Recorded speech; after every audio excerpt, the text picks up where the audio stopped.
حضرت میر محمود قبلہ رکن تھے وہ جماعت کے، یہ جن کے معاملے میں کیا کرنا چاہے فیصلہ اور مشورے کے لیے۔ ایک حضرت سیدی میر محمود قبلہ علیہ السلام، چار حیدرآباد دکن میں بڑے بزرگ ہے، عراق سے تشریف، ایران یا عراق سے تشریف لائے، بڑی گنبد ہے وہاں پر، سیدی میر محمود قبلہ علیہ السلام کے نام سے مشہور ہے۔ میرے خیال میں وہی ہو سکتے ہیں۔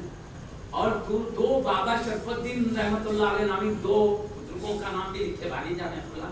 ایک بابا شرف الدین رحمۃ اللہ علیہ خود حیدرآباد دکن کے، وہ غریب نواز کے زمانے کے بزرگ، سہروردی سلسلے جہاں سے شروع ہوتا بابا شیخ شہاب الدین سہروردی اللہ کے ڈائریکٹ خلیفہ اس زمانے کے غریب نواز زمانے کے ہیں، وہ بابا شرف الدین رحمۃ اللہ علیہ، اور ایک شرف الدین نامی بزرگ کا نام لکھے نہیں معلوم وہ کون اور بڑے ہیں، تو وہ بھی رکن تھے اس کے۔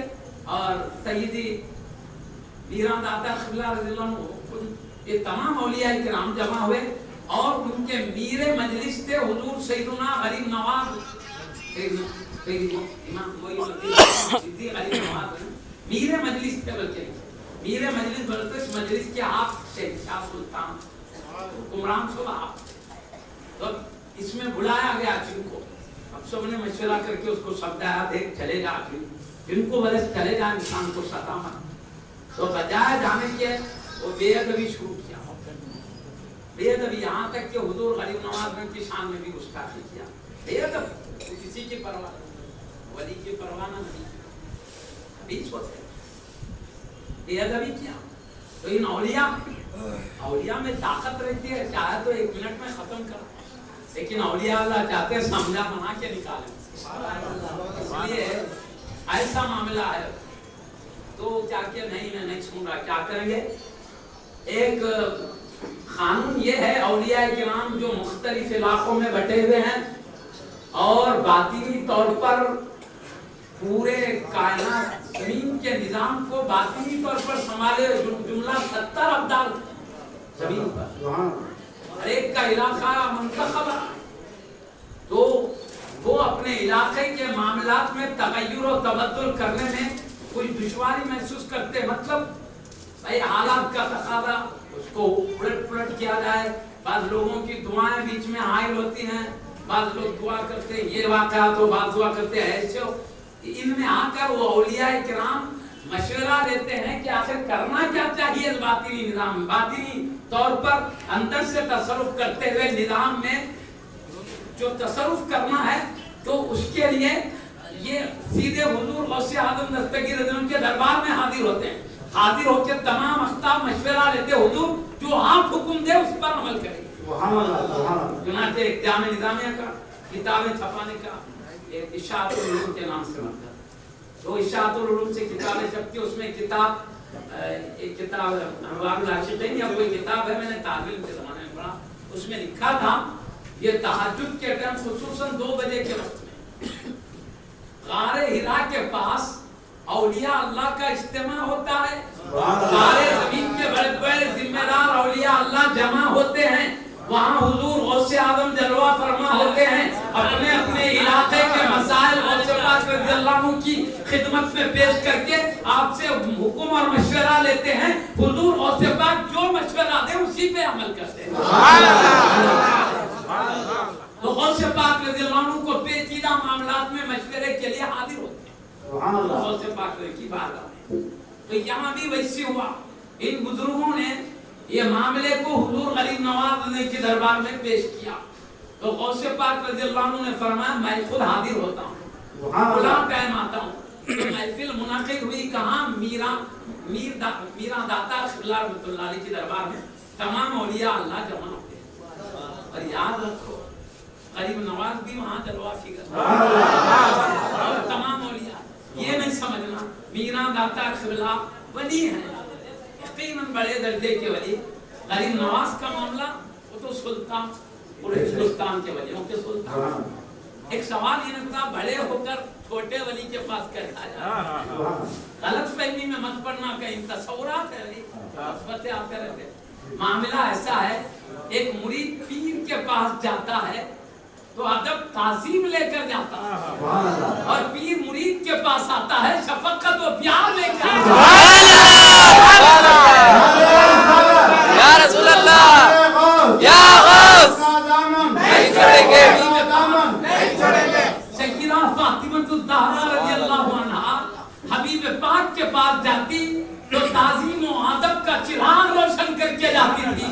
حبیب پاک اپنی شہزادی کے گھر آتے محبتوں چاہتوں پیاروں شفقت نچھاور کرتے آتے. اسی لیے بادشاہ میں ہمیں میرے گھر میں بھی ہو جائے چراغ یا رسول اللہ نواز دیجیے کیا نبیوں کے سلطان ہو کر ہمارے معمولی گھر میں آئے.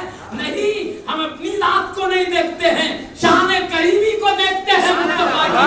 یہ نہیں دیکھتے میں کہاں جا رہا ہوں ان کا پیار ہے میرا چاہنے والا ہے. حبیب پاک ہے صرف چاہت دیکھا کرتے ہیں منصب نہیں دیکھا. ایک عام آدمی نے مجھ سے کہا مجھے حبیب پاک کا دیدار خواب میں نصیب ہوا.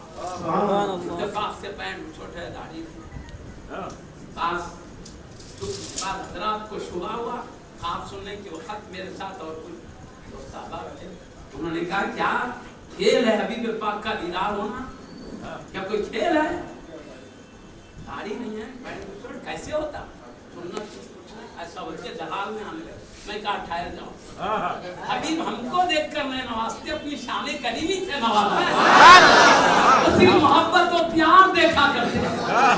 ایک شراب پیارے نبی کے زمانے میں ایک چکتے سے شراب پیتے تو صحابہ جلال میں آ گئے اس نوجوان پر حرام چیز کو اپنا غضب میں آ گئے.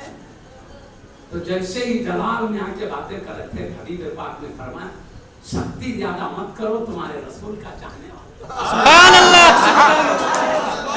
میرے کہنے کا حبیب ہم کو دیکھ کر نہیں ہماری صرف محبت کی وجہ سے نواز دیتے ہیں. تو اس معاملے میں شکوک شبہات میں نہیں.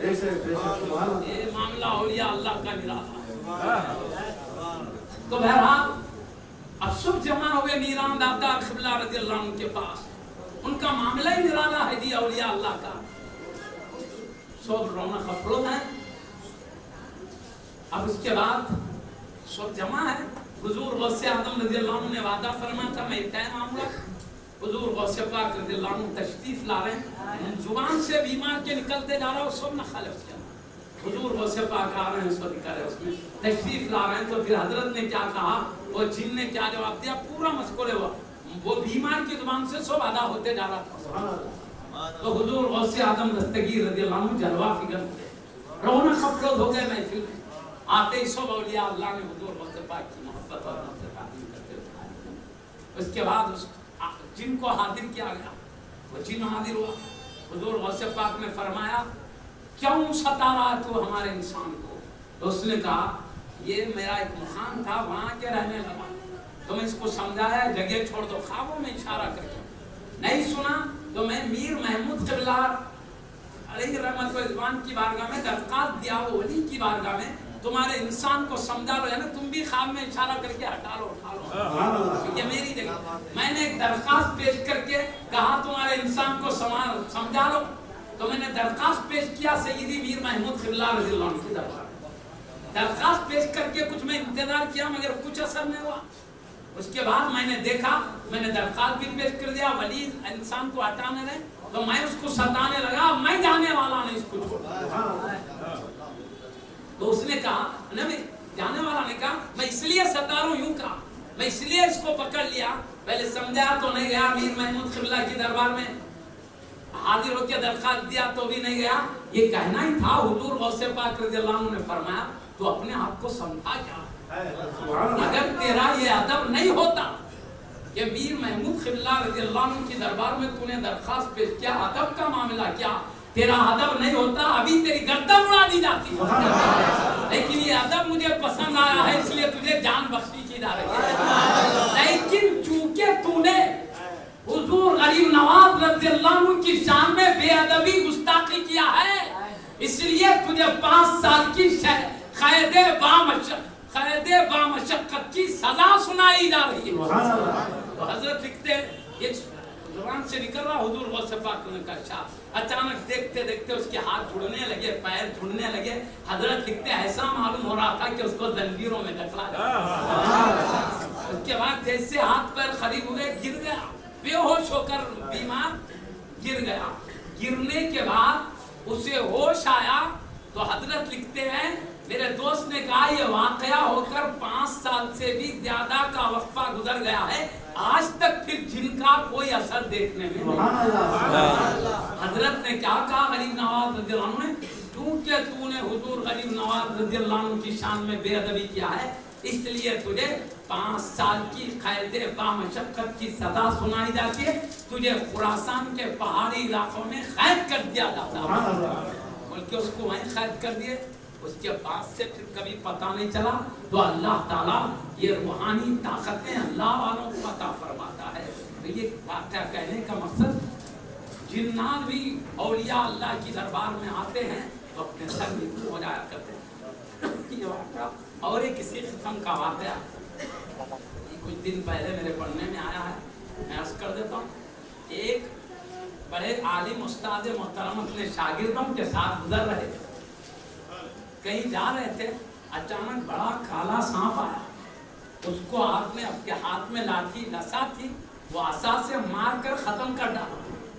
جیسے ہی اس سانپ کو، کالا سانپ تھا، مارتے ختم ہو گیا، ختم ہوتے ہی ایک گرد و غبار آئی جو آپ کو گھیر لی۔ یہ استاد محترم جو تھے، ان کو ایک گرد و غبار نے گھیر لیا۔ گھیر لینے کے بعد اور گرد و غبار ہٹی تو یہ شاگرد دیکھ کر پریشان ہے، استاد کو گرد و غبار نے گھیرا، ہٹتے استاد نظر ہی نہیں آ رہے، غائب ہو گئے۔ استاد محترم لاپتہ۔